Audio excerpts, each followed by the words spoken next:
The Last Stormwatchers. A story by Nick Pedersen. Narrated by Aydan Woodward. Chapter 1. The year is 1973. It was a cold winter's night in New York City.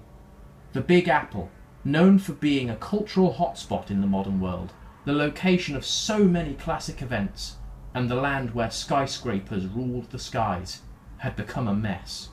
Crime, drugs and violence were everywhere. Prostitutes and pimps frequented Times Square, while Central Park had become the #1 place for muggers and rapists. The situation was so horrific, it was hard to even take the subway peacefully. Gang violence had completely drowned the Bronx, where the African American population lived in great poverty and misery. The Stormwatchers, a crime-fighting organisation that had shut down the previous year, used to battle the wrongdoers of the big city to a great extent since 1968. 4 years of trying to make New York City a nicer place to at least have a coffee in. Looking at the city now, after their so-called hard work, any regular person could say that they didn't change shit. Perhaps. But they certainly did a good job while they were in business. The police forced the Stormwatchers to quit, as they were leaving the cops with nothing to do. The majority of that band of vigilantes accepted, and peacefully retired from their justice-seeking ways, but 2 of them refused to walk away. This story is about these 2. In the harbour of the city, Korsakoff, a masked man notorious for his rather savage methods, and for being the most intimidating member of the old team, was investigating a boat. Meanwhile, Strikeseeker, the other former Stormwatcher, whose true name was James Radcliffe, kept watch, making sure that no law enforcement or rival gangs were observing from afar. "Find anything?" said Strikeseeker. "It comes from LA, Korsakoff responded while investigating the ship. "From LA? Not only that, it's full of Fords." But doesn't this ship just sail from New York to Europe with drugs? According to the documents, they're transporting 80 Ford Granadas to the port of Pontevedra to then be distributed in Europe. I thought we were going to stop one of America's biggest drug traffickers, not a car company. Let's find out. Korsakoff proceeded to further investigate the many Ford Granadas in the cargo ship. He had never found it entirely easy seeing through the eye holes of his burlap sack mask, which was supported on his head by a grey fedora, but he was a veteran. Korsakoff had solved many cases and stopped many crimes. This was nothing new for the mysterious sack man. He proceeded towards one of the cars and brought it into total visibility. They then opened the trunk to find a large quantity of bags of cocaine. Great. Even one of America's most beloved companies is corrupt. This just doesn't stop. Strikeseeker then said in despair. All of a sudden, the pair felt that they weren't alone. Out of the shadows, armed soldiers appeared, possibly the protectors of the cargo ship. Korsakoff and Strikeseeker took them on, combating them with great ease. Strikeseeker was a SWAT officer before becoming a vigilante, and was a master of police combat techniques that not many people in the country knew about. He performed all kinds of said stunts, flips, and takedowns that left the armed soldiers petrified. Escaping the scene, Korsakoff and Strikeseeker got into the team's old automobile, the Stormmobile. It was a beautiful, shiny red 1940s Ford Club Coupe that belonged to the leader of the Stormwatchers, Captain Aries. The car was bulletproof, with turrets that could pop out of the bonnet upon the command of the driver, and incorporated a turbo booster in the engine, which permitted these 2 outlaws to escape the harbour at an incredible speed. Chapter 2. The duo drove the Stormmobile towards an abandoned junkyard in order to hide from any persecutors, both with the law and against it. They then stopped and exited the beautiful vehicle. "What now?" asked Strikeseeker. "We go to LA, Korsakoff responded. "To the other side of the country?" "If we want to stop this, we'll have to start by its place of origin." "What do you plan on doing there? Destroy a whole factory?" I doubt Henry Ford is needy enough to risk his own company's image. Who is it then? The ship is owned by Triple M Organization. Didn't we stop a truck full of cocaine in Brooklyn, owned by the same company last week? Exactly. I believe that they transport the cocaine in cars separately. They then hide them in cars before the authorities come and check. Maybe even bribe them. They then bring them to Spain, knowing that they have port security thanks to General Franco's regime, and I guess you're clever enough to figure out the rest. What are we waiting for then? The two heroes entered the car, started the engine, and embarked on their journey to the west coast, to the City of Angels. It was a very long drive, and it was a challenge trying to go there down an alternate road in order to avoid clashes with the law. It wasn't a problem for the Stormmobile, though. The car was powerful. It could take on anything that came in its way, and its booster made the journey a lot quicker. However, the car's engine was starting to malfunction. Just because it was a bulletproof fighting machine didn't mean it was totally invincible. It had gone through several modifications, including the installation of a variety of different engines, new wheels, and spare parts from other cars. The morning arrived, and the car was breaking down. Luckily, Strikeseeker realized that they were just reaching the outskirts of LA, and they pulled over on a hill. Korsakoff stood there, observing Los Angeles in the distance, thinking of the crime that inhabited that city. Was it as bad as New York's? Surely not, he thought. He had only been to Los Angeles once in his life, and he was an infant when it happened. Therefore, he couldn't remember anything about the place. He continued watching over the city while Strikeseeker fixed the car. Why is this car so important to you? Strikeseeker asked, complaining about the violent history of the vehicle. It's a good car, Korsakoff responded. Trust me, it's not. And I don't know what Captain Harris did to it, cause the machine guns don't work, the replacement wheel is missing. He even replaced the engine with one off a Volkswagen. Just fix it. Wouldn't be so bad having Eagle Eye in these kind of situations. All of a sudden, the engine restarted.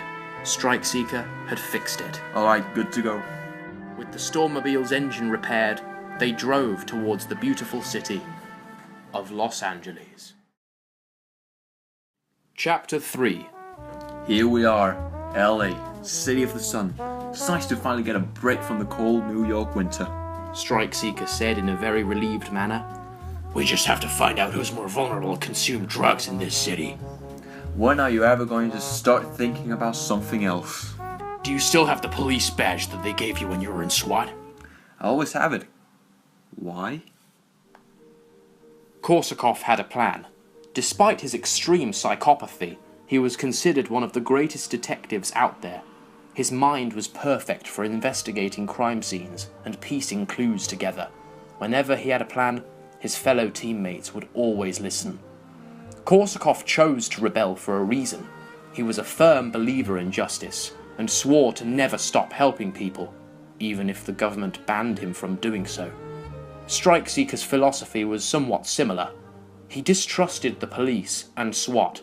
He knew about the sinister things their bosses did, and about how they were bribed. He couldn't let corrupt organizations safeguard society.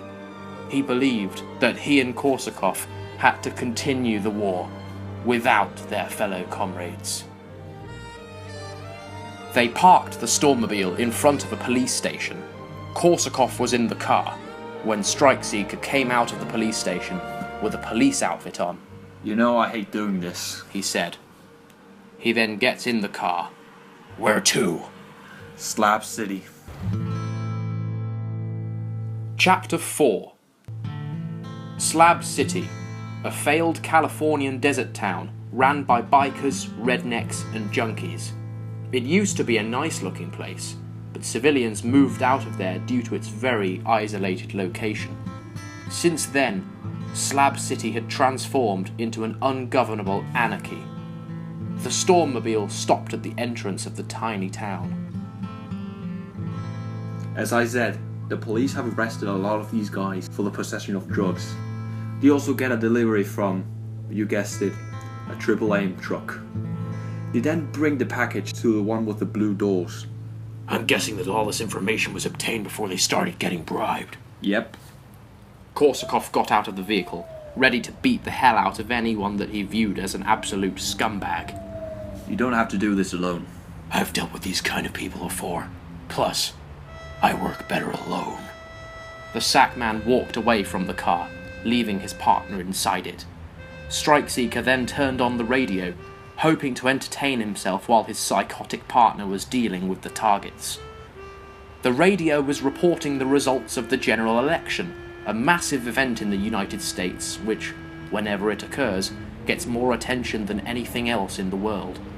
We have just received the results of the elections, with the Republican candidate Richard Nixon winning with 60% of the votes. 4 more years with this guy then. Korsakoff returned to the car. Not a stain of blood was splattered over his brown jacket or his old blue jeans. Head towards Fillmore, Korsakoff said. As they were about to drive off, Strikeseeker asked, You didn't kill them, any of them, did you? I did the right thing. I'll take that as a yes then. Chapter 5. There was a huge mansion in the hills of the beautiful city, a rather modern mansion for the time, with a tennis court and a swimming pool on the outside part of the home. In the pool, a large, bold man was having his daily swim, while being monitored by 2 bodyguards that looked as bored as if they were watching paint dry. The man seemed to be a successful businessman, or perhaps someone with a great inheritance. As he stepped out of the pool, he put on a dark grey bathrobe that had a logo featuring the words Triple M written on it. All of a sudden, an armoured guard came running towards the man, shouting, "Mr. Martinez, I got bad news, sir." The man grabbed the note that the guard had come to offer him. As he finished reading the contents of the note, his facial expression went from a neutral one to one of great frustration and anger. "He what? Buy a freak in a mask?" He ripped the note in half and repeatedly kicked the sunbed next to him. After letting out his rage, he walked towards the guard and shouted in a strong Hispanic-American accent, "Tell Jesper he got himself $1 million if he kills that freak." The guard walked away, terrified by the sudden aggressive reaction of his boss. "Oh, and tell him to kill every single guy in that stinking village they call Slab City. I never liked it anyway." Chapter 6. As I've said, the police benefit from all of this, so they're making sure that the drugs are safe and sound, said Korsakoff. The only way I see we could do this is to just go straight out there, kill them, and take the farmer hostage. We then split up, where you take the farmer away to talk, and I burn the farm down, Strikeseeker explained. Nice thinking. Swiftly, the duo took down the corrupt police inside the farm, and saw the farmer, looking absolutely petrified of what was happening. With no problem at all, Korsakoff yanked the farmer by the arm and took him to the Stormobile. As Korsakoff and the farmer drove away, Strikeseeker grabbed the nearest jerry can possible, burned the farm, and escaped as quickly as possible in a police cruiser. On the highway, Korsakoff was quickly getting closer and closer to the city of Los Angeles. The farmer in the back seat of the car had no idea what was going on. All he knew was that he had been kidnapped by a crazy person with a sack on his head. In the mirror, Korsakoff noticed that they were being followed. A bike, being driven by a man wearing a black leather jacket and a black military-esque helmet. The man was the notorious bounty hunter, Jesper Keene, one of the most famous bounty hunters in the United States of America, although of Australian origin. Jesper then drove alongside the car and started shooting at it. "We've got company," shouted Korsakoff. A car chase began. The Stormobile was without a doubt the faster vehicle, but Jesper Keene's motorcycle wasn't at all as slow as a tortoise. It could keep up very well. Korsakoff took all kinds of weird turns, even though he had never driven in that area before. Jesper pulled out a pistol and started firing at the Stormobile from behind, while driving at the same time. Luckily for our hero, the car was bulletproof, so none of the shots fired by the bounty hunter did any great damage. However, not everything in the car was indestructible. Jesper pulled out a new cartridge from his jacket pocket, replacing his bullets with bigger, shinier ones. As Jesper drove closer to Korsakoff's side of the car, he shot at the driver's window, making a crack in the window. Korsakoff, realizing that Jesper's gun was loaded with stronger bullets than he thought, realized he was in much bigger trouble. Korsakoff drove through some underground tunnels that he saw on his left, carefully driving very fast, taking quick turns at different pipes. As he drove towards the light at the end of the sewage tunnel and got back on the road, he saw Jesper Keane getting knocked off of his bike by a careless driver. The chase was over. Chapter 7. Korsakoff, absolutely exhausted, pulled up at a small motel. Strikeseeker then showed up with a greatly damaged police cruiser. Sorry I was late. We got company. Say again? A masked man hunted us. We're lucky that it didn't get us, Korsakoff explained. We'll just have to be more careful from now on. Anyway, what did our new friend tell us? Said Strikeseeker, looking at the terrified farmer that had just survived the craziest drive of his life. He told me that this Triple M is Marco Maria Martínez, the richest man in Los Angeles. They distribute the drugs in 3. One part for the LA customers, another is taken to New York by train, and the last is taken by plane to Rio de Janeiro for the South American customers. The train will leave tomorrow at 12, and the plane will arrive from its last delivery at 11:30. I think a nice rest wouldn't bother anyone. You do that. I've got to take care of some personal stuff. You really could use some rest.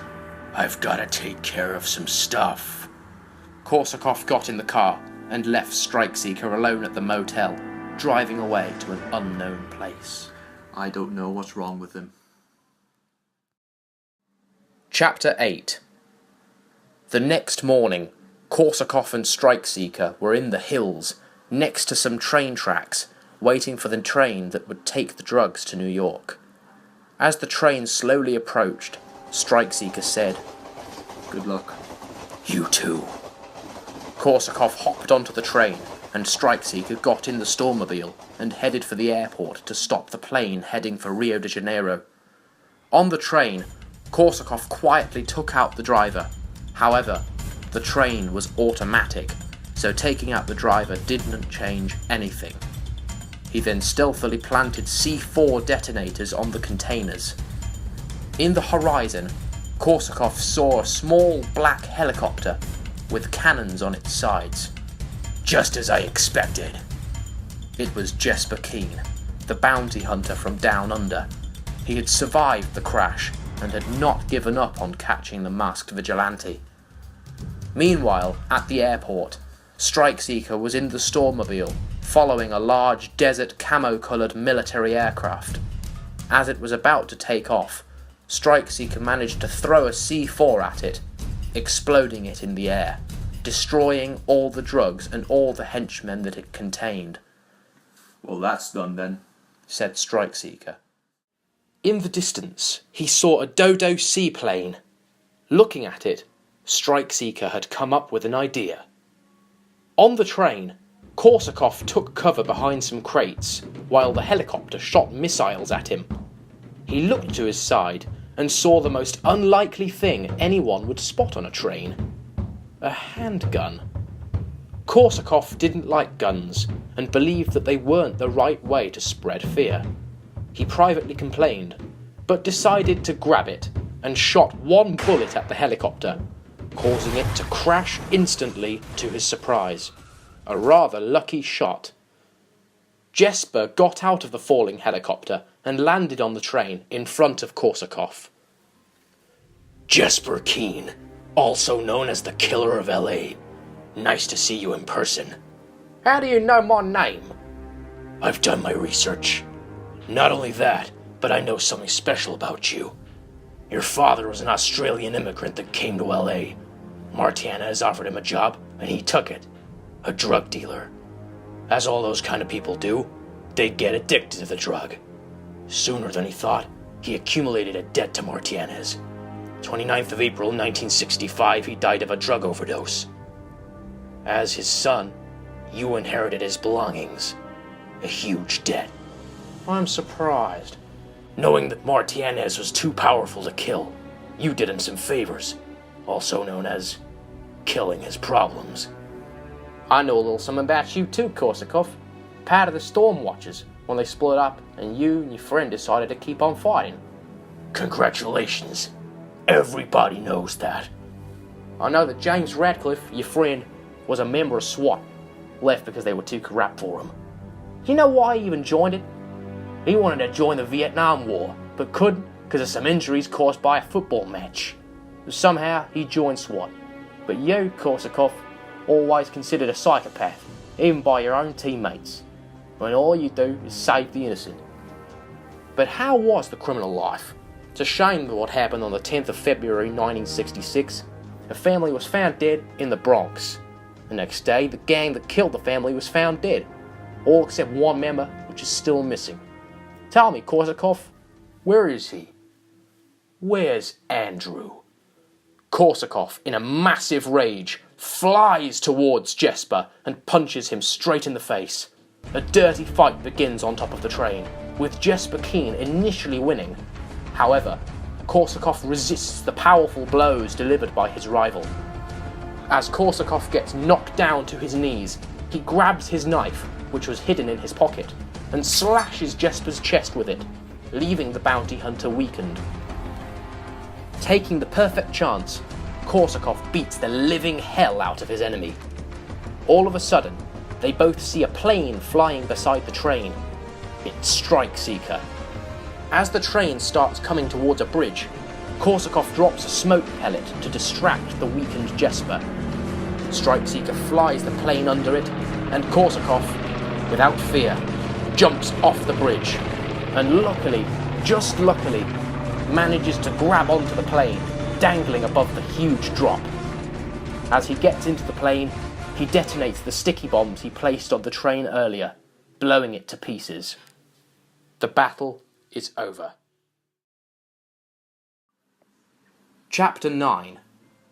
Satisfied with their newest victory, they landed the plane in a dam near LA. I didn't know you could fly, said Korsakoff with great surprise. Oh, I learned a lot of things in SWAT, man. Strikeseeker responded. They then looked over the city, thinking of their past adventures and of the coming end of their current one. We sure had some cool adventures in the past. And battled many strange people. Master Galaxy, the King of Hearts, Mr. Explosion. And I'm sure there'll be a lot more to come. The war never ends. Strikeseeker then briefly looked at Korsakoff and asked him a question about his mysterious, dark past, something that only they knew about. Is it hard to keep that promise? Yes, but it's best for everyone. Suddenly, sirens were heard coming from every corner. The police were appearing everywhere. The duo, in a panic, headed towards the plane, but it strangely exploded. In a great hurry, they went to the Stormobile and drove away. A long police chase ensues. I forgot to tell you, I know where Martínez is. He lives on number 3 Coralejo Street. You could have told me that before. The chase continues. Korsakoff was driving as quickly and greatly as possible, while Strikeseeker observed and planned, but was starting to panic. There were so many of them. Never before had they both been chased by that many police cars. We'll never lose them like this. I know what to do. What do you mean? Drive to Martínez's house. What about you? I'll be the distraction. All of a sudden, Strikeseeker jumped out of the car onto the road and started shooting at the police, while Korsakoff drove away without him. I'll always remember you, James Radcliffe, shouted Korsakoff, knowing that it was likely that he wouldn't see him again. Dodging the police and successfully escaping alone, Korsakoff arrived at Marco Martínez's house. He parked the Stormmobile in an empty place and stealthily snuck in through the garden entrance, taking cover behind pillars and walls and silently killing the Kingpin's guard in the process. He then hides behind a corner and sees Martínez at the pool, talking to a man in a suit. "Tell Rob I can't see him tomorrow, I'm flying to New York," said Martínez. "Really?" asked the man in the suit. "I have a meeting with some other businessmen at Dagger Consolidated." "Okay, that's good. Shall I call you once you get there?" "No, Mr. LeBeau, he doesn't like people interrupting his business. After all, his company is going down the crapper." "Anyway, enjoy the trip, sir." The suit man then leaves in a hurry. Korsakoff sees it as the perfect opportunity to attack Martínez. He goes up to him, ready to attack him and end his trafficking regime. Guards! Guards! Martínez shouts. No one's here to save you. Oh, really? Jesper Keane appears from behind the crime boss. He seemed to have survived the train explosion and being severely beaten up by Korsakoff. You never seem to die, do you? Said Korsakoff, annoyed by the constant reappearances of the bounty hunter. But instead of fighting, Jesper looks at his boss and says, I'm done with this stuff, mate. You still owe me a lot. My dad did. I'm tired of this. Plus, I think it's time I get back to Australia and see my nana. Jesper leaves, letting Korsakoff do whatever he wanted to Martínez. Any last words? I never thought I'd be killed by a guy with a sack on his head. Korsakoff grabs his knife and plunges it into the abdomen of the criminal kingpin, and then violently kicks his body into his beloved swimming pool, leaving his lifeless body floating on the water. Chapter 10. Back in New York City, Korsakoff, dressed in disguise, replacing his sack mask with a pair of sunglasses and going by the name Walter Wilkinson in order to remain incognito, walks to a lawyer's office in order to try and save his old friend from police captivity. In the office, after a long discussion with the lawyer about possible ways to help James Radcliffe, the lawyer tells Korsakoff, or Walter Wilkinson, the best I can do is get him to New York prison with a life sentence. Do it then. Back as Korsakoff, he goes on top of a rooftop, watching Strikeseeker wearing a prison outfit, leaving the courthouse and entering the prison bus. Strikeseeker tried to run away from the police, but they then shoot him in the leg. As he gets violently taken away, he shouts, Screw the law! Korsakoff, on a rooftop, watches him being taken away. Silently watching the event unfold, he says, Good luck, Strikeseeker. That evening, Korsakoff parked the Stormmobile at the garage door of a rather large suburban home in a rather quiet neighbourhood. But it isn't any normal person's home. Out of the front door comes a tall, muscular figure. It's George Fillmore, formerly known as Captain Ares, the first Stormwatcher, the owner of the Stormmobile. George watches Korsakoff exit his car, while standing on his front porch. Captain Ares. Don't call me that. I'm a better man now. You look great. It's just a shame you don't want to help people anymore. Next time you steal a car at 3 o'clock in the morning, tell me. Sure. Must be easy living by just writing books. You have to stop this, or either you'll get killed or end up like James. I heard the news. I'd rather die a hero than a book writer. Korsakoff then slowly walks away, leaving George's house. I promise you, someday, the team will be back together. I don't think so. You'll see. And so, he silently walked away, hoping the best for the future. Away he went, the last of his kind, the last Stormwatcher. The end.